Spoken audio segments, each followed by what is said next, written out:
Hello students, अभी तक हम बात कर रहे थे सॉलिड स्टेट के बारे में। हमने सॉलिड स्टेट के बारे में पढ़ा, सॉलिड स्टेट क्या है और उसके टाइप्स कितने हैं सॉलिड्स में। हमने उनको डिफरेंट वे में हमने डिफ्रेंशिएट किया।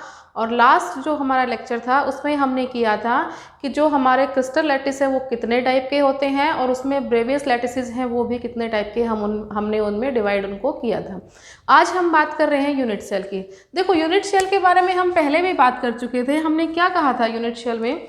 यूनिट सेल में हमने कहा था कि ऐसा अगर हम एक क्यूबिक यूनिट सेल लेते हैं जो कि हमारा कुछ ऐसे दिखता है, और इसमें हमने कहा था कि ये एक यूनिट सेल है। यूनिट सेल से के बाद हमने डिफाइन किया था क्रिस्टल लैटिस को। तो क्रिस्टल लैटिस को हमने कहा था कि जो हमारे पास ये प्रेजेंट है यूनिट सेल्स, अगर ये यूनिट सेल अपने आप को एक्सपेंड करना स्टार्ट कर दे इन 3D डायमेंशन, आगे पीछे ऊपर नीचे, तो वहाँ से हमें क्या मिलेगा? Crystal lattice. It means crystal lattice कुछ नहीं है। जब एक बड़ा क्रिस्टल लैटिस है उसको हम सब डिवाइडिंग करते जाएंगे, उसको हम डिवाइड करते रहेंगे, तो लास्ट में जो सबसे छोटा पार्टिकल बचेगा जो बिल्कुल सिमेट्रिक होगा उस पूरे बड़े वाले क्रिस्टल्स के साथ, उसको हमने क्या कहा है? उसको हमने कहा है यूनिट सेल। ठीक है, यूनिट सेल हमने दो टाइप की पढ़ी थी। पहली कौन सी थी? Primitive unit cell. Unit cell primitive जो होती है उसको हम कहेंगे कि प्रिमिटिव यूनिट सेल में जो कॉन्स्टिट्यूएंट पार्टिकल्स हैं वो कहाँ प्रेजेंट हैं? प्रिमिटिव यूनिट सेल में जो कॉन्स्टिट्यूएंट पार्टिकल्स हैं बच्चों वो प्रेजेंट है कहाँ पे? सिर्फ कॉर्नर्स के ऊपर। मीन्स इसके 8 कॉर्नर्स हैं। Particle 1, 2, 3, 4, 5, 6, 7 and 8। ये है हमारे पास क्या? Primitive unit cell. और जो पार्टिकल्स हैं वो क्या हो सकते हैं? वो एटम्स भी हो सकते हैं, आयंस भी हो सकते हैं और मॉलिक्यूल्स भी हो सकते हैं। सेकंड हमने कहा था सेंटर्ड यूनिट सेल्स। सेंटर्ड का मतलब होता है कि जो कॉन्स्टिट्यूएंट पार्टिकल्स हैं बच्चों वो कहाँ प्रेजेंट है? वो कॉर्नर्स पे तो प्रेजेंट है ही है, उनके अलावा भी वो कहीं प्रेजेंट है। और उनके अलावा वो कहाँ प्रेजेंट है? या तो वो बॉडी पे प्रेजेंट हो सकते हैं, या फिर वो फेस पे प्रेजेंट हो सकते हैं, या फिर वो एंड सेंटर्ड भी हो सकता है। तो इसमें हम लेते हैं पहला कौन सा? Body centred. अब बॉडी सेंटर्ड में क्या है? बॉडी सेंटर्ड में जो हमारे कॉन्स्टिट्यूएंट पार्टिकल्स हैं वो प्रेजेंट है कहाँ पे? कॉर्नर्स पे। और कॉर्नर्स के साथ साथ वो पार्टिकल्स कहाँ प्रेजेंट है बच्चों? वो प्रेजेंट है बॉडी के सेंटर पे। इट मीन्स एक पार्टिकल यहाँ प्रेजेंट होगा कहीं बॉडी के सेंटर पे। ठीक है, इसको हम बोलेंगे body centred. Second, face centred. Face centred का मतलब कि जो पार्टिकल्स हैं वो कहाँ प्रेजेंट है? कॉर्नर्स। और कॉर्नर्स के साथ साथ कहाँ प्रेजेंट हैं? जो फेसेस हैं उनके सेंटर पे भी प्रेजेंट हैं। तो ये मान लो हमारा एक यूनिट सेल है, ये यहाँ पे प्रेजेंट हो गए। क्या है ये कॉर्नर्स हैं। और कॉर्नर्स के साथ साथ कहाँ प्रेजेंट है? वो फेसेस पे प्रेजेंट है। अब मुझे ये बताओ कि कोई भी अगर हमारा क्यूबिक यूनिट सेल है उसमें कितने फेसेस प्रेजेंट हैं? 6 फेसेस। फ्रंट में, बैक में, right, left, up and down. It means इसमें 6 फेसेस हैं। तो 1, 2, 3, 4, 5 एंड 6 फेसेस पे यहाँ पे क्या प्रेजेंट है? हमारे पास सेंटर्स प्रेजेंट है। अब हमें क्या करना है? हमें ये करना है, मान लो मैं इसी की बात कर रही हूँ प्रिमिटिव यूनिट सेल की। इसमें हमें ये देखना है कि यहाँ पे जो एक्चुअल कॉन्ट्रीब्यूशन है कॉन्स्टिट्यूएंट पार्टिकल्स का वो कितना है। अब ये जो यूनिट सेल है प्रिमिटिव यूनिट सेल, इसके हमने कहा है कि 3 डायमेंशन में और सारे यूनिट सेल्स हैं वो भी प्रेजेंट हैं। इट मीन्स इसके इधर भी प्रेजेंट है, आगे भी, नीचे भी, साइड में भी, ऊपर भी और पीछे भी। ये 3 डायमेंशन का बहुत बड़ा सा स्ट्रक्चर बना रहा है बच्चों। तो हम क्या कहेंगे? अब तुम ये देखो, ये जो वाला जो एक हमारा कॉर्नर है, ये कॉर्नर कितनी यूनिट सेल के साथ कंबाइंड है? क्योंकि यूनिट सेल अकेली तो है नहीं, वो यूनिट सेल क्या है? सराउंडेड है। कितनी से सराउंडेड है हमें वो देखना है। तो अगर हम किसी भी कॉर्नर की बात करें तो ये कॉर्नर कितनी और यूनिट सेल्स के साथ कंबाइंड है? 8 के साथ। ठीक है, आप ध्यान लगा के देखो, ये वाला है, ये 4 नीचे वाले जो यूनिट सेल हैं उनके साथ उनका एक कॉर्नर बनेगा ऊपर वाला, और 4 क्या जो ऊपर वाली प्रेजेंट है उनका नीचे वाला कॉर्नर बनेगा। इट मीन्स एक कॉर्नर है वो 8 यूनिट सेल के साथ क्या होता है? शेयर्ड होता है। तो इसका कॉन्ट्रीब्यूशन हो गया 1/8, इसका भी 1/8। इट मीन्स सारे के सारे जो हमारे कॉर्नर्स हैं उनका कॉन्ट्रीब्यूशन कितना होगा बच्चों? वो हो जाएगा 1/8। ठीक है, इट मीन्स 1/8 कॉन्ट्रीब्यूशन। और टोटल कितने कॉर्नर्स प्रेजेंट हैं? 8 कॉर्नर्स प्रेजेंट हैं। ठीक है, तो कितना हो जाएगा 1। अब यहाँ देखो 8 कॉर्नर्स हैं हमारे पास, हमने कहा 8 पे एक एक कॉन्स्टिट्यूएंट पार्टिकल है वो प्रेजेंट है, लेकिन एक्चुअल में जब हमने निकाला उसमें तो हमें क्या मिला कि जो अगर हम उन सबको करके देखें तो इस एक यूनिट शेल के हिस्से में कितने कॉन्स्टिट्यूएंट पार्टिकल आएंगे, वो सिर्फ एक ही पार्टिकल आएगा। ठीक है, अब सेकंड कौन सा है, बॉडी सेंटर्ड।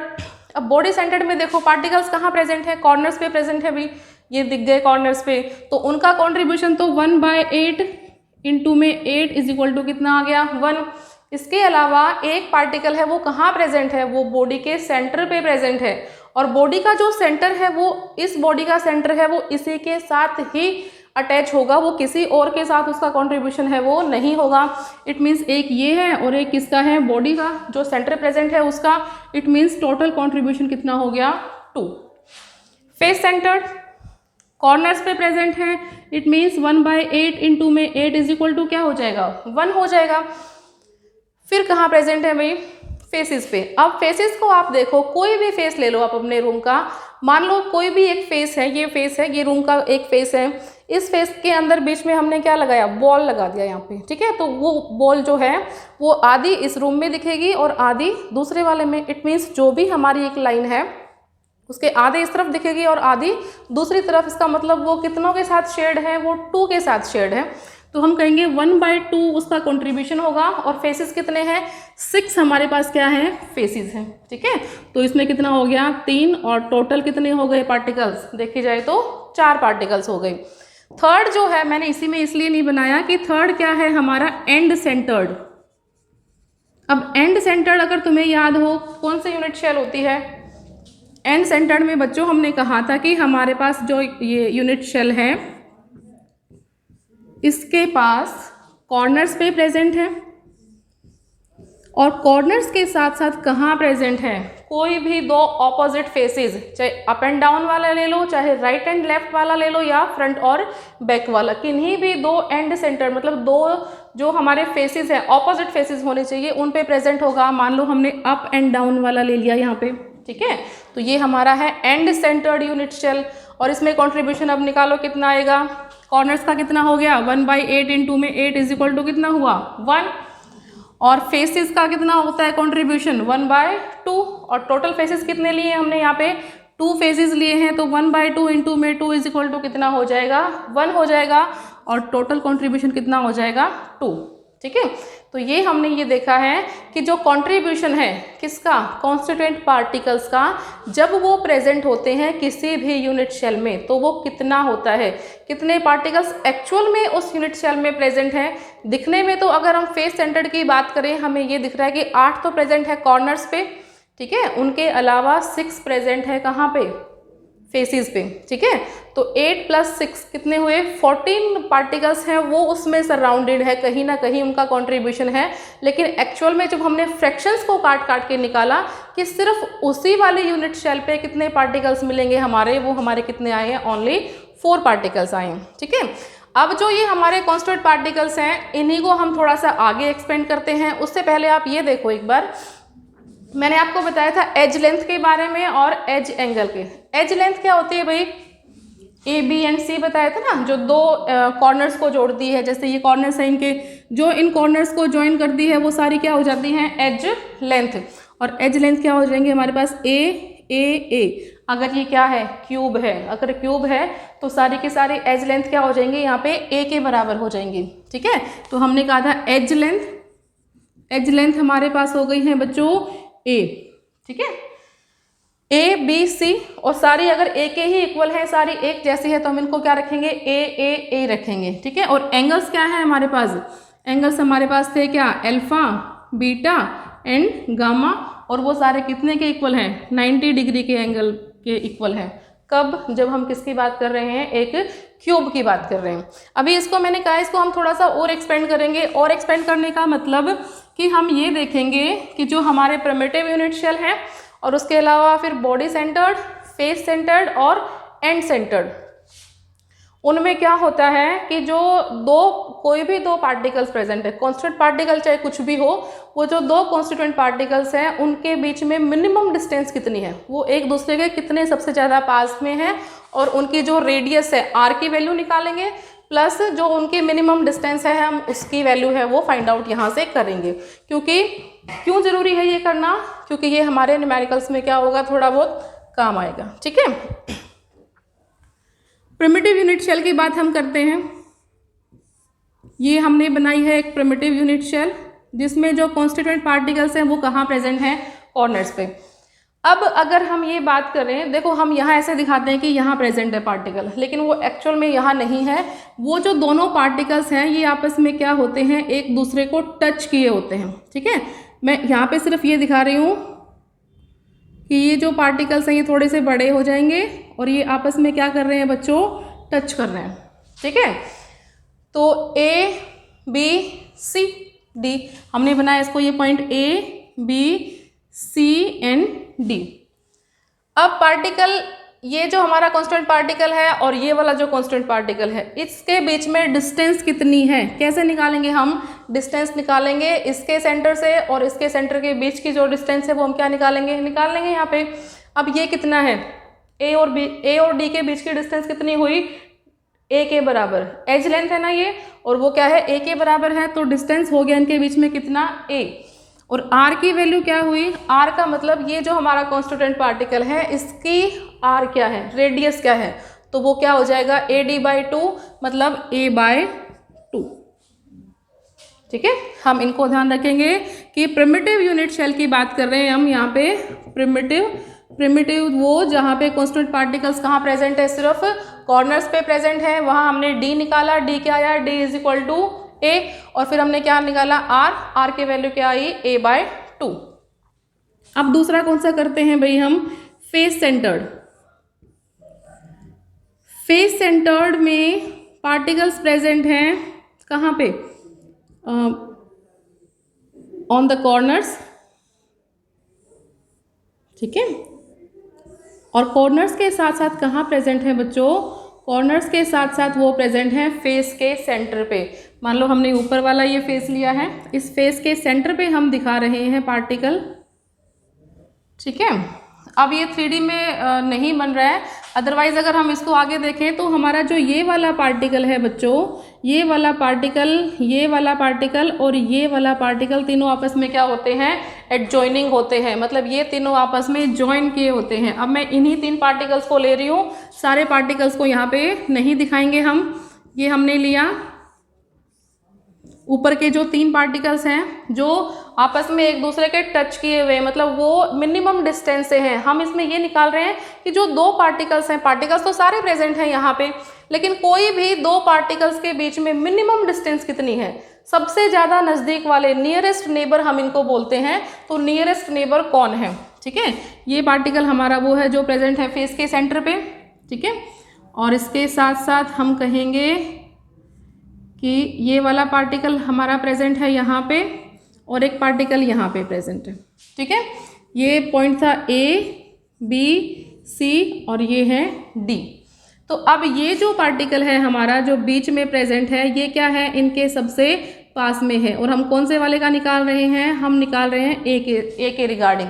हम ये देख रहे हैं कि ए जो हमारा पार्टिकल है उसका नियरेस्ट नेबर कौन है। तो ए के साथ में और कौन है, एक पार्टिकल ये प्रेजेंट है, एक यहाँ पे प्रेजेंट है, एक यहाँ पे प्रेजेंट है।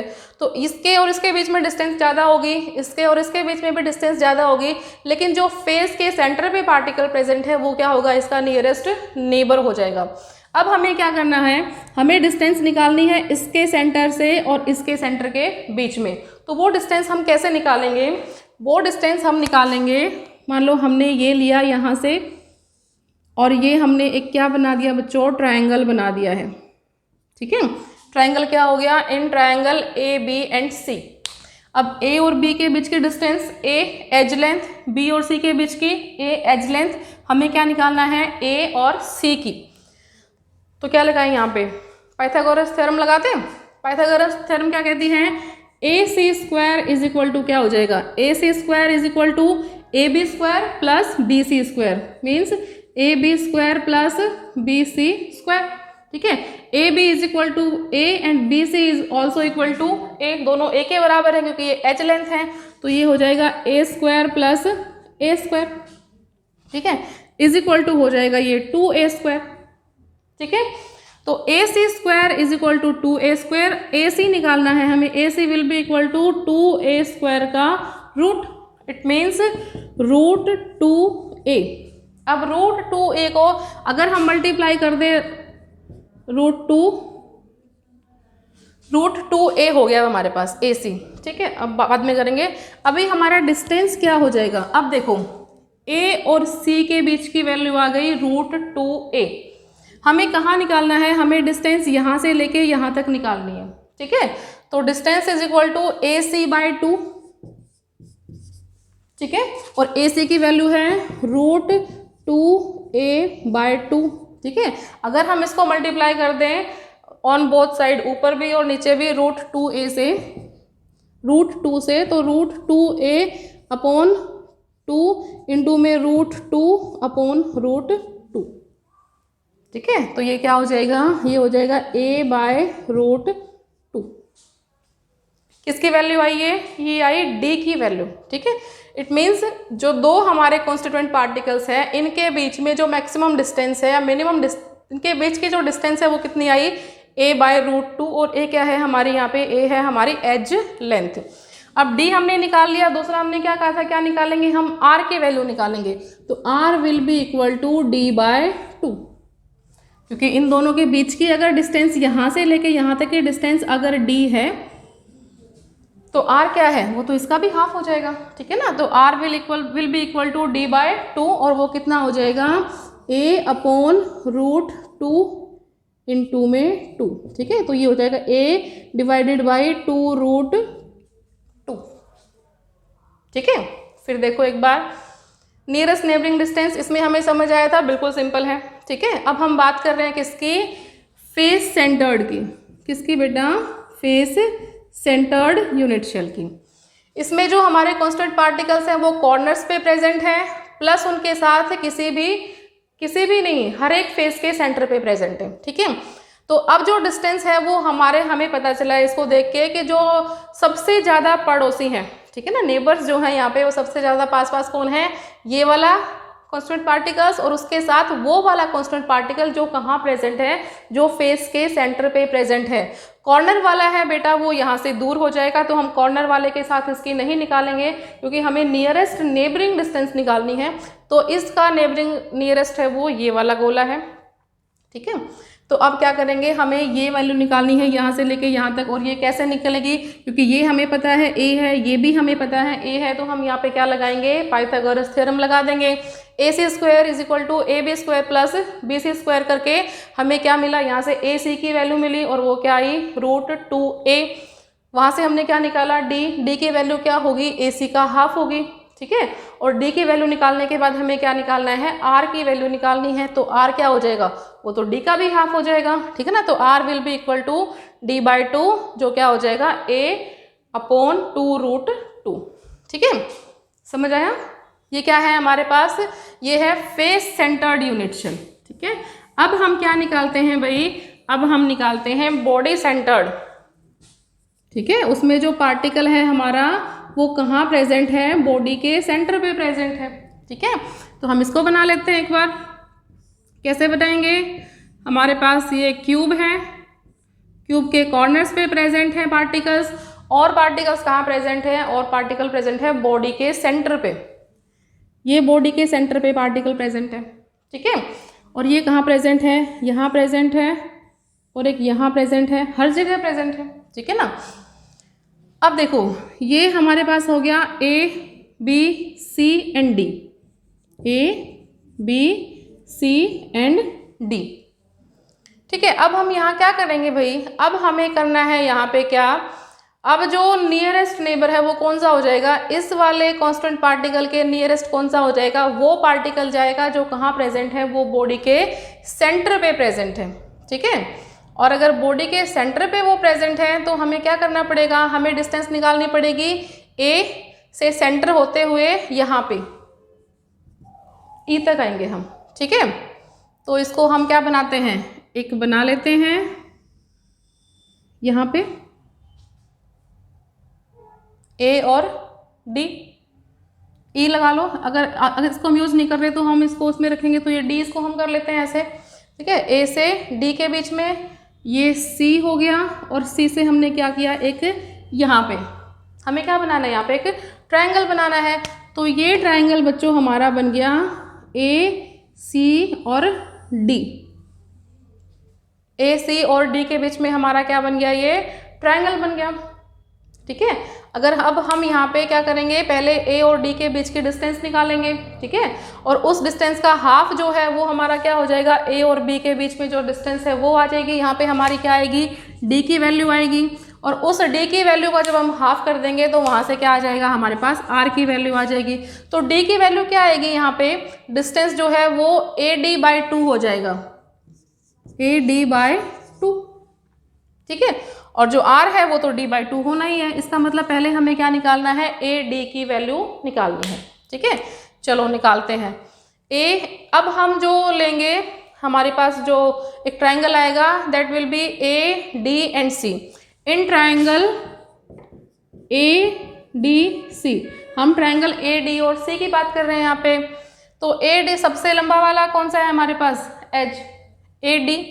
तो a d square is equal to A C square plus C D square, ठीक है। इससे पहले वाला जो निकाला था हमने, उसमें हमने ए सी की वैल्यू फाइंड आउट करी थी, ठीक है। ए सी की वैल्यू क्या आई थी भाई, 2a square is equal to C और डी, तो एज लेंथ ही है ए स्क्वायर, ठीक है। ये क्या बन गया, ये बन गया 3a स्क्वायर, ठीक है। A D square is equal to 3a square, तो ए डी क्या हो जाएगा, A D will be equal to under root 3a square, that is under root 3a। किसकी वैल्यू है, ये ए डी की वैल्यू है। अब हमारे पास ए डी की वैल्यू आ गई है, तो हमें क्या निकालना है, हमें यहाँ से निकालना है ए डी का हाफ, जो क्या हो जाएगा, ये जो दोनों हमारे पास कॉन्स्टिट्यूएंट पार्टिकल्स हैं इनकी डिस्टेंस आ जाएगी। तो d will be equal to A D by 2, it means under root 3 into A by 2, ठीक है। अब r की वैल्यू क्या होगी, r है वो तो डिस्टेंस का भी याद है, तो r will be equal to d by 2, that is root 3 into A divided by 2 into 2, ठीक है, under root 3a divided bye 4, ठीक है। ए जो है वो एज लेंथ हमारी दी होगी, तो वहाँ से हम क्या करेंगे, नियरेस्ट नेबरिंग डिस्टेंस हो जाएगी हमारे पास रूट 3a डिवाइडेड बाई 2, और उसकी जो रेडियस है, रेडियस किसकी, किसी भी कॉन्स्टिट्यूएंट पार्टिकल की जो रेडियस है वो किसके इक्वल होगी, रूट 3a डिवाइडेड बाय 4, ठीक है। ये हमने क्या देखा, ये हमने देखा कि जो हमारे तीनों टाइप के प्रिमिटिव, फेस सेंटर्ड और बॉडी सेंटर्ड जो हमारी यूनिट शेल्स थी, उनकी डिस्टेंस और आर निकाली हमने। अब हम क्या कर लेते हैं, एक बार इनका कंपेरेटिव स्टडीज कर लेते हैं, ठीक है। वो कैसे करेंगे, हम ये लिख लेते हैं एक बार में कि type of unit cell, type of unit cell, ठीक है। फिर यहाँ हम डिस्टेंस लिख लेते हैं, और यहाँ पे किसकी वैल्यू लिख लेते हैं, आर की वैल्यू लिख लेते हैं। तो पहला कौन सा है हमारे पास, प्रिमिटिव, दूसरा कौन सा था, फेस सेंटर्ड, थर्ड कौन सा था, बॉडी सेंटर्ड, ठीक है। अब आप जल्दी से बताओ मुझे कि जो प्रिमिटिव था उसमें डिस्टेंस किसके इक्वल आया था, प्रिमिटिव में डिस्टेंस इक्वल आया था a के बराबर, ठीक है। और r क्या है, r है a बाय 2, ठीक है। दूसरा क्या है हमारे पास, फेस सेंटर्ड, फेस सेंटर्ड में जो d है वो क्या आया था, a बाय रूट 2, ठीक है। और a बाई रूट 2 ही आया था ना फेस सेंटर्ड में, हाँ a बाई रूट 2 ही आया था, ठीक है। और इसमें r की वैल्यू क्या हो जाएगी, r की वैल्यू हो जाएगी इसका भी हाफ, r को हम क्या करेंगे, is equal to d by 2 करेंगे इसको हम, ठीक है ना। तो जो भी d है उसके बटे में 2 कर देंगे हम, तो ये हो जाएगा a बाई 2 इंटू रूट 2, ठीक है। और तीसरा क्या है हमारे पास, बॉडी सेंटर्ड है। बॉडी सेंटर्ड में हमारे पास देखो वहाँ से डिस्टेंस की वैल्यू क्या आई थी, डिस्टेंस की वैल्यू आई है वहाँ से root 3a divided by 2, means √3a divided by 2, और जो r की वैल्यू है, जो रेडियस हो जाएगा कॉन्स्टिट्यूएंट पार्टिकल का, वो कितना हो जाएगा, इसका भी हाफ, इट मीन्स वो हो जाएगा √3a डिवाइडेड बाय 4। ठीक है, तो ये हमने अभी किया है कॉन्स्टिट्यूएंट पार्टिकल्स को लेके उनका कितना कंट्रीब्यूशन होगा पूरी की पूरी एक एंटायर यूनिट शेल में जो स्पेसिफिक होगी। और दूसरा हमने देखा है कि जो हमने प्रिमिटिव पढ़ा है, उसके अलावा बॉडी सेंटर्ड पढ़ा है, या तीसरा कौन सा है, फेस सेंटर्ड, उनमें एक किसी भी एक कॉन्स्टिट्यूएंट पार्टिकल को हमने उठाया है और उस कॉन्स्टिट्यूएंट पार्टिकल के सबसे ज़्यादा पास में कौन सा एटम प्रेजेंट है, मतलब उसका नियरेस्ट नेबर कौन है, और जो वो नियरेस्ट नेबर है उसकी हमने डिस्टेंस निकाली है पहले, और फिर जो हमने वो कॉन्स्टिट्यूएंट पार्टिकल है उसकी r रेडियस निकाली है। ठीक है, अभी हम देखते हैं इसमें कि जो क्लोज पैकिंग है, क्लोज पैकिंग का मतलब कि हमने पैक कर दिया है, कोई भी हमारी यूनिट शेल है उससे क्या बना, हमारा क्रिस्टल लैटिस बन गया है, और वो जो क्रिस्टल लैटिस बना है बच्चों, उस क्रिस्टल लैटिस में जो कॉन्स्टिट्यूएंट पार्टिकल्स प्रेजेंट है, मान लो हमने क्रिस्टल लैटिस बना लिया, या अगर हम एक स्पेसिफिक यूनिट शेल की भी बात करते हैं तो उस यूनिट शेल में हमने क्या किया है, कॉन्स्टिट्यूएंट पार्टिकल्स को उसके अंदर फिक्स किया है, फिक्स हो गए हमारे कॉन्स्टिट्यूएंट पार्टिकल्स। अब वो कॉन्स्टिट्यूएंट पार्टिकल्स मान लो हम मानते हैं कि 100% एरिया है, ठीक है, यूनिट शेल का, जो भी यूनिट शेल है हमारी उसका 100% एरिया है, उस 100% एरिया में से वो जो कॉन्स्टिट्यूएंट पार्टिकल्स हैं वो उस यूनिट शेल के कितने परसेंटेज एरिया को कवर करते हैं, ठीक है ना, वो क्या हो गया, volume occupied bye constituent particles, के जो हमारे कॉन्स्टिट्यूएंट पार्टिकल्स हैं वो कितना वॉल्यूम ऑक्यूपाई कर लेते हैं उस एक यूनिट शेल के अंदर जब वो अपनी पोजीशंस लेते हैं, चाहे वो प्रिमिटिव पोजीशन ले, चाहे वो बॉडी सेंटर्ड ले, या फिर वो फेस सेंटर्ड ले। ठीक है, तो अब हम क्या निकालेंगे,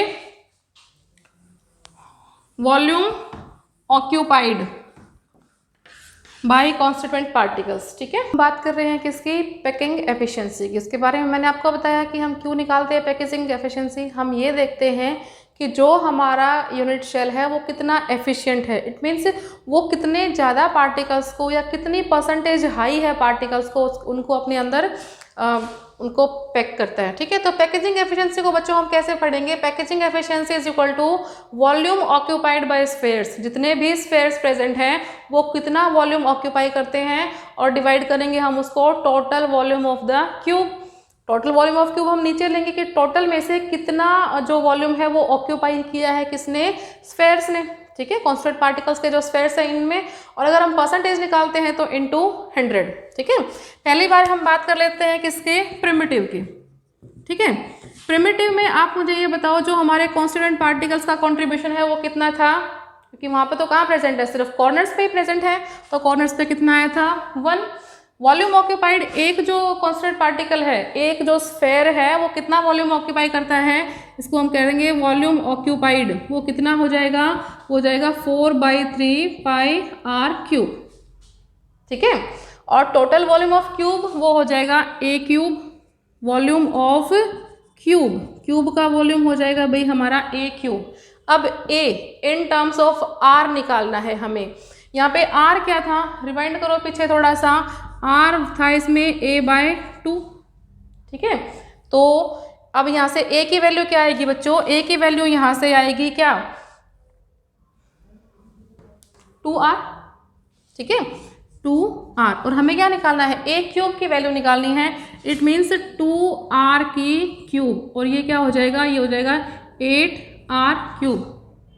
ठीक है, 8r³ हो गया यहाँ से। अब हम क्या करते हैं, अब हम कर लेते हैं इसको, पैकेजिंग एफिशिएंसी को निकाल लेते हैं यहाँ से।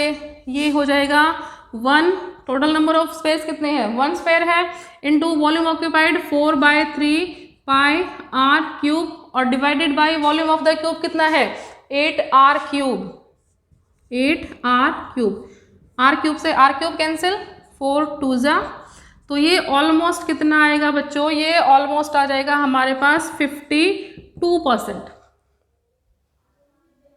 ठीक है, पाई की वैल्यू जब हम रखेंगे यहाँ पे, इसको डिवाइड करेंगे 6 से, तो कितना आ जाएगा, अराउंड 52%। इट मीन्स जो हमारा 100% स्पेस था यूनिट शेल का, उसमें से कितना ऑक्यूपाइड किया है कॉन्स्टिट्यूएंट पार्टिकल्स ने, सिर्फ 52%। इट मीन्स 48% जो हमारा स्पेस है वो क्या है, अभी भी अनऑक्यूपाइड है, उसको अभी तक ऑक्यूपाई नहीं किया गया है। ठीक है, तो ये प्रिमिटिव की बात थी। सेकंड हम कौन सा देख लेते हैं, फेस सेंटर्ड।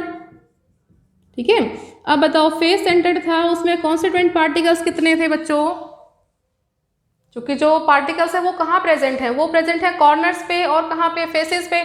तो कॉर्नर्स वाले का कंट्रीब्यूशन आया था 1 और जो फेस पे प्रेजेंट था उसका कंट्रीब्यूशन आया था 3। इन टोटल 4 पार्टिकल्स हैं वो वहाँ प्रेजेंट थे।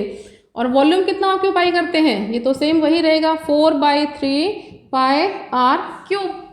ठीक है, और जो हमारा इसका वॉल्यूम था क्यूब का, वो क्या हो जाएगा, वॉल्यूम ऑफ क्यूब, ये हो जाएगा ए क्यूब। ठीक है, अब अगर यहाँ पे हम ए देखते हैं इन टर्म्स ऑफ किसके, आर के टर्म्स में, तो वो देखो वो क्या था हमारे पास, ए इज इक्वल टू आ जाएगा 2√2r। कैसे आया ये, आर था हमारा वहाँ पे a/2√2। ठीक है, तो अगर r की वैल्यू a/2√2 है तो हम यहाँ से a की वैल्यू निकालेंगे, वो क्या आ जाएगा, ये इसके मल्टीप्लिकेशन में, तो 2√2 इंटू r।